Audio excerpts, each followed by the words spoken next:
자, 그 다음 질문 볼게요. 자, 사무엘 정리가 나오네요.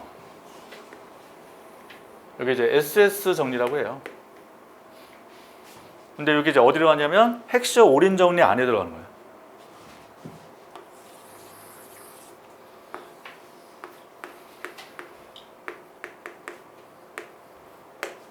일단 헥시어 올인은 이제 스웨덴 사람. 그 스웨덴 사람 뭐가 중요해요? 스웨덴이니까. 스웨덴 안 가보셨잖아. 저도 안 가봤지만 제일 중요한 게 사람. 워낙 인구가 적으니까.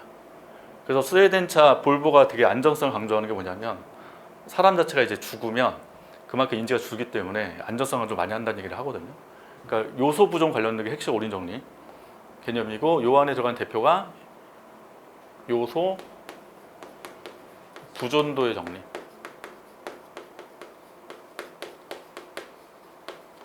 그리고 요소 가격 균등화의 정리.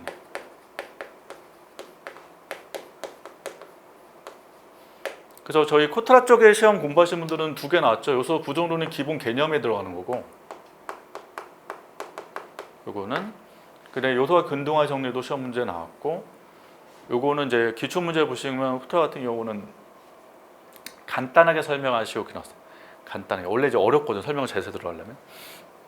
요거 나왔고, 그 다음에 또 하나가 스톨퍼 사무엘슨 정리. 요게 이제 소득 분배와 관련된 정리거든요. 사무엘슨. 그래서 만약에 이제 시험 문제에서 소득 분배와 관련된 이렇게 나오면 이거 쓰시는 게 원칙이에요. 소득 분배.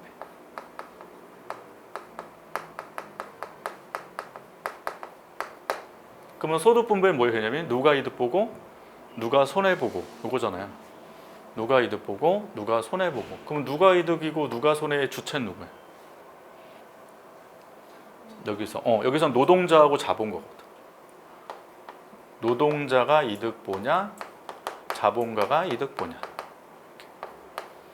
근데 이런 관점에서 우리 보는 게 사유생 아니었어요? 소비자가 이득 보냐, 생산자가 이득 보냐. 그게 소비장이냐 생산장이요. 그 개념이잖아요. 그래서 여기는 노동자, 자본가에 대한 관점을 분석하는 게 스톨퍼 사무엘 정리라는 거고, 이건 이제 설명을 드릴 거고, 일단 물어보는 거 위주로 좀 설명해 드릴게요. 그리고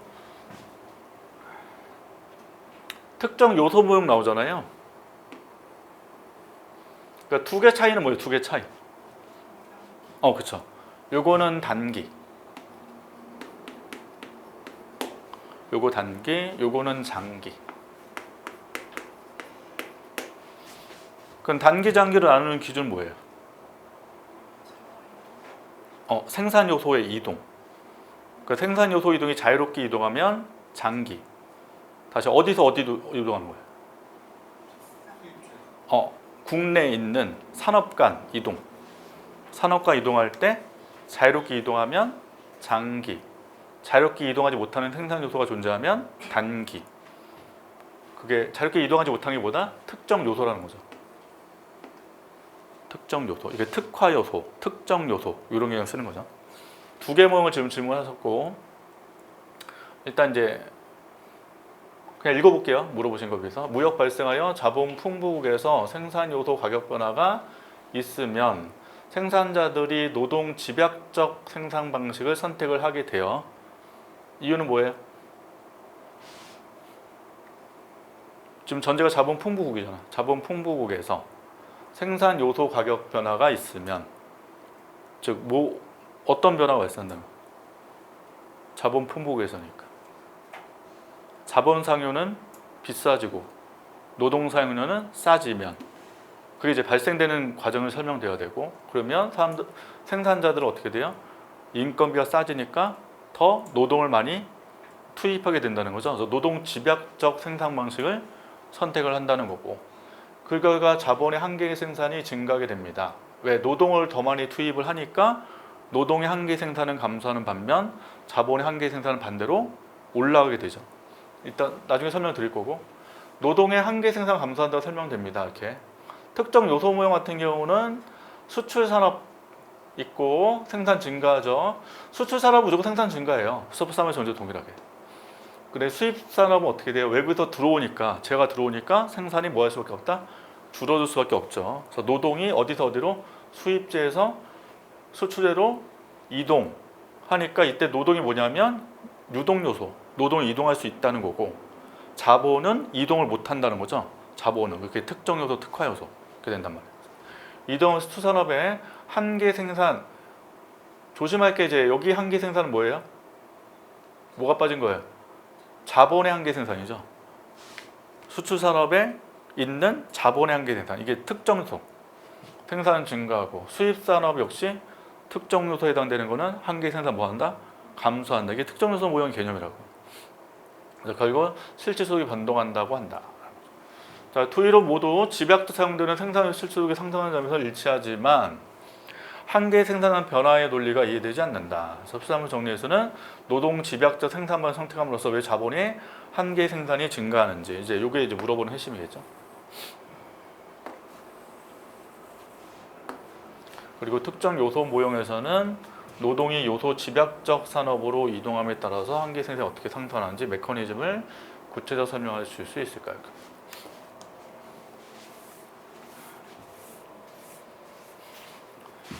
자, 스톨퍼, 사무엘슨 정리. 대신 처음에 이게 나와야 돼요. 자본 풍부국이냐, 노동 풍부국이냐. 이게 나오셔야 되는 거죠. 문제에서 줄 거고. 자본 풍부국이래요.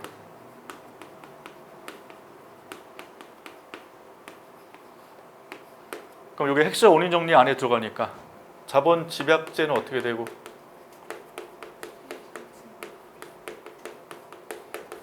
생산 증가하면서 수출이 발생하는 거죠. 여기서 노동 집약제는 생산이 어떻게 되고 감소하면서 수입 발생하는 거. 다시 이유는 뭐다? 자본 풍부니까 자본 사용료가 싼 거죠.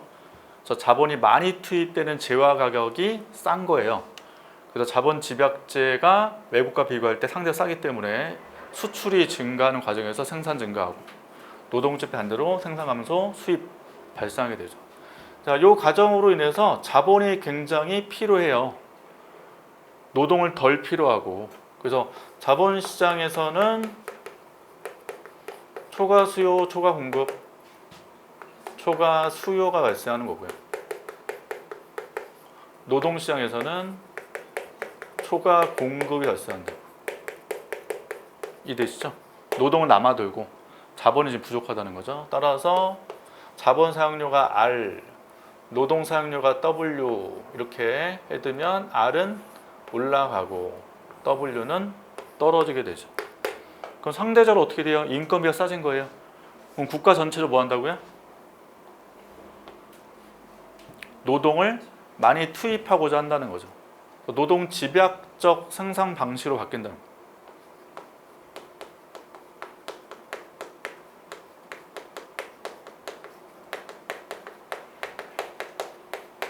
즉 노동을 많이 투입해요. 노동을. 그럼 이때 노동의 자본의 한계는 어떻게 되고? MPK. 이거는 상승. 다시 직관적으로 자본의 한계 생산에 자본의 한계 생산. 근데 여기에 뭐가 들어와요? 노동이 많이 투입된다고. 노동이. 그럼 기계를 활용할 사람들이 지금 많아지기 시작하니까 자본재의 한계 생산성이 더 올라간다는 거예요. 근데 이제 원래 이거 증명할 때는 미시경제에서 배우셨던 컵 더글라 생산함수를 활용해서 해요.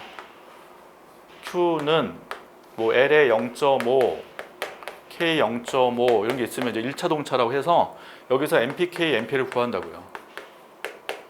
그럼 요거 미분한다고요. 자본 한계선 구하면 K 미분해서 0.5가 앞에 나가서 2분의 1 하고 L의 0.5, K의 1 빼면 빼기 0.5 정리하면 2분의 1에서 K분의 L의 0.5승 이렇게 나오면 여기에 노동 투입 넣은 다음에 그럼 L이 뭐하니까?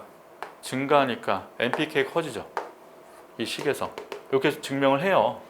근데 그냥 저희는 직관적으로 이해하시면 된다고. 그러니까 자본의 한계 생산에서 뭐가 더 투입되면 노동이 투입되면 투입될수록 자본의 한계 생산은 더 커진다는 거예요. 이게. 그럼 NPL은 어떻게 돼요 또? 그냥 반대로 보시면 되지. 노동의 한계 생산은 떨어져요. 여기서 NPL 구하면 어떻게 돼요? 이 식에서 L로 미분하는 거 아니야? 그럼 똑같이 2분의 1 L 빼기 0.5 K 0.5 그럼 2분의 1 묶으면 L분의 K의 0.5 그럼 여기 L이 투입이 늘면 NPL은 떨어질 거 아니야. 즉 이게 미시에 배운 원론에 배운 기본이죠. 노동이 투입할수록 노동자의 한계 생산은 뭐한다? 떨어진다고요. 기계는 일정할 때 노동자 투입 늘어날수록 노동자 생산 오히려 떨어질 수 있다는 거죠. 이게 13회전님. 그 NPK가 상승하니까 어떻게 돼요? 그 다음 이제 결론 나오죠. NPK 올라가니까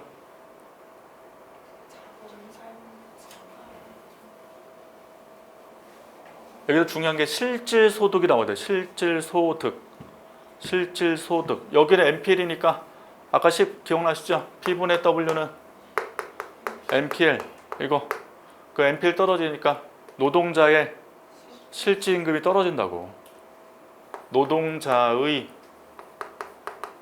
실질임금은 하락한다. 그래서 스토프 3 정리는 실질이 빠지면 안 된다고. 실질임금이 떨어진다. 노동자는 뭐한다? 소득 분배가 악화된다. 이거죠. 그럼 여기는 이제 반대니까 자본 쪽이죠. 그럼 뭐예요? 자본가의 실질 이자라고 하셔도 되고 실질 임대료라고 하셔도 되고 이거는 상승한다. 그럼 자본가는 이득 보고 노동자는 피해 본다. 이게 스톨퍼 사무엘슨 정리. 그래서 자본 풍부국의 경우는 풍부한 자본을 소유하고 있는 사람들의 실소득은 증가하고 오히려 희소한 쪽은 소득이 감소한다 라는 거죠. 이 논리 구조가 잘 가셔야 돼. 저기서 이제 자본가가 자유무역을 구성하고. 네, 그러니까 자유무역은 자본가가 찬성하는 거죠. 수출 수입으로 해서 자본가 이득 보고 오히려 노동자는 피해 보니까. 대신 자본 풍부국일 때. 노동 풍부국은 반대겠죠. 노동 풍부국은 누가 자유무역 찬성해요? 노동자가 찬성하고 자본가는 반대하고 그렇게 되는 거죠. 요 구조를 항상 기억하셔야 돼. 이게 가는 거. 반대라는 말 대신에 오무역. 네? 오무역 반대라는 말 대신에 오무역을 지지한다 하시면 되죠. 지지한다. 네. 그다음에 특정 요소 모형.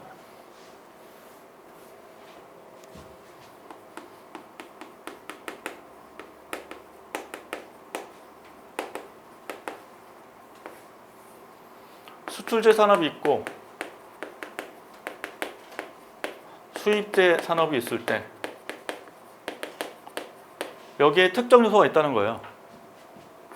예를 들면 자본이 특정 요소로 해보자. 여기도 자본이 특정 요소라고 해보자. 여기 노동 있고 노동 있고 노동이 노동만 움직일 수 있고 자본은 고정돼 있다라는 거죠. 고정. 노동만 이동할 수 있다. 그러면 이쪽이 뭐하니까 생산 증가하고 여기는 생산이 감소할 거 아니에요. 그럼 여기는 노동자 같은 경우는 생산 감소로 일자리가 지금 사라지기 시작하니까 수출 산업으로 이동하셔야 될 거 아니야. 일로 간다는 거죠. 이쪽 방향으로. 그럼 여기서 이제 뭘 보시는 거예요? 핵심이 자본을 봐야 돼. 자본. 특정 요소. 여기 자본. 특정 요소. 그럼 노동이 이동하니까 자본의 한계는 어떻게 되고? 증가하잖아요. 아까 똑같잖아요. 노동이 투입될수록 자본의 한계 생산은 증가한다고.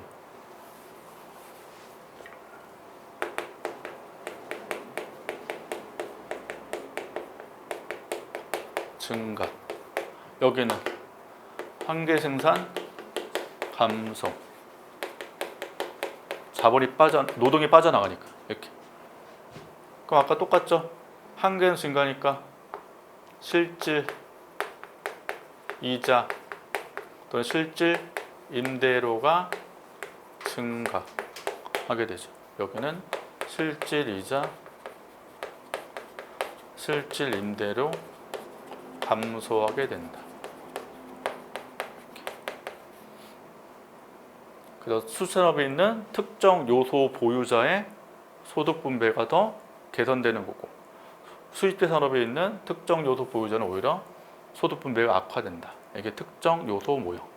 자본에 대한 분석도 해요. 근데 이게 특정 요소만 집중하시라고. 특정 요소. 자, 이렇게 정리하시면 되겠습니다. 그래서 논리가 요거 잘 기억하셔야 돼요. 논리 구조.